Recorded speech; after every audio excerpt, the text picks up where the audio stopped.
বিশ্ব মানবতার মুক্তির দূত হজরত মুহাম্মদ সাল্লাল্লাহু আলাইহি ওয়াসাল্লামের আগমন ও ইন্তেকালের দিনকে স্মরণ করে চট্টগ্রাম লালদিঘির ময়দানে সিরাতুন নবী সাল্লাল্লাহু আলাইহি ওয়াসাল্লাম উদযাপন করেছেন চট্টগ্রাম মহানগর উত্তর শাখার ছাত্র শিবির। রাসূলের আদর্শে জীবন ও দেশ গঠনের আলোচনায় বৃহস্পতিবার ৩রা অক্টোবর সন্ধ্যায় ছাত্র শিবিরের নেতাকর্মীদের উপস্থিতিতে পূর্ণ হয় লালদিঘির ময়দান। চট্টগ্রাম মহানগর উত্তর শাখার সেক্রেটারি তানজির হোসেন জুয়েলের সঞ্চালনায় আলোচনা সভায় সভাপতিত্ব করেন উত্তর শাখার সভাপতি ফখরুল ইসলাম। এতে প্রধান অতিথি ছিলেন বাংলাদেশ ইসলামী ছাত্র শিবিরের কেন্দ্রীয় সভাপতি মঞ্জুরুল ইসলাম। মাহফিলে প্রধান আলোচক হিসেবে বক্তব্য রাখেন আন্দরকিল্লা শাহী জামে মসজিদের খতিব সৈয়দ আনোয়ার হোসাইন তাহির জাবিরি আল মাদানী। প্রধান মুফাসসির হিসেবে বক্তব্য রাখেন মুফতি আমির হামজা।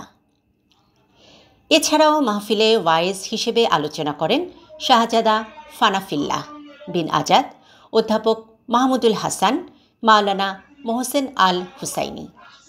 বিশেষ অতিথি হিসেবে উপস্থিত ছিলেন ইসলামী ছাত্র শিবিরের সাবেক কেন্দ্রীয় সভাপতি মাওলানা মোহাম্মদ শাহজাহান, বাংলাদেশ জামায়াতে ইসলামী চট্টগ্রাম মহানগরীর আমির শাহজাহান চৌধুরী, মহানগর উত্তরের সাবেক সভাপতি অধ্যক্ষ নুরুল আমিন প্রমুখ।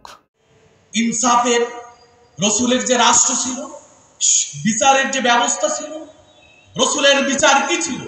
রসুল সাল্লাল্লাহু আলাইহি সাল্লাম যে রাষ্ট্রের প্রধান ছিল, সেই প্রধান রাষ্ট্রের যে বিচার ব্যবস্থা ছিল সেটা ছিল সবচাইতে ইনসাফের রাষ্ট্র ব্যবস্থা, বিচার ব্যবস্থা। রসুল সাল্লাল্লাহু আলাইহি সাল্লামের কাছে এসে একজন ভিন্ন ধর্মের মানুষ অধিকার বুঝে পেয়েছে, অথচ আওয়ামী লীগের বিগত দুঃশাসনে তারা আয়নাঘর প্রতিষ্ঠিত করেছে। সবচাইতে বেশি মানবতার যত লঙ্ঘন তারা এই আয়নাঘরে মানুষকে নির্যাতন করার মধ্য দিয়ে তারা করেছে। আমাদের ইসলামী ছাত্র শিবিরের জনশক্তিদেরকে গুম করে রাখা হয়েছে, আমরা এখনো তাদেরকে পাই নাই, আমরা তাদেরকে এখনো দেখি নাই।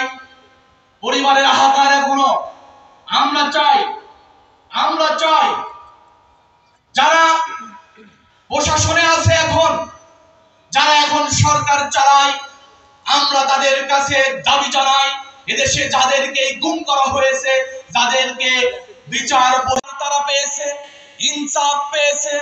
বিগত সময়ের যদি আমরা বিচার ব্যবস্থাগুলোকে দেখি তাহলে এটা স্পষ্ট হয় হাসিনার নেতৃত্বে যে রাষ্ট্র ছিল, সেই রাষ্ট্রের যারা প্রধান বিচার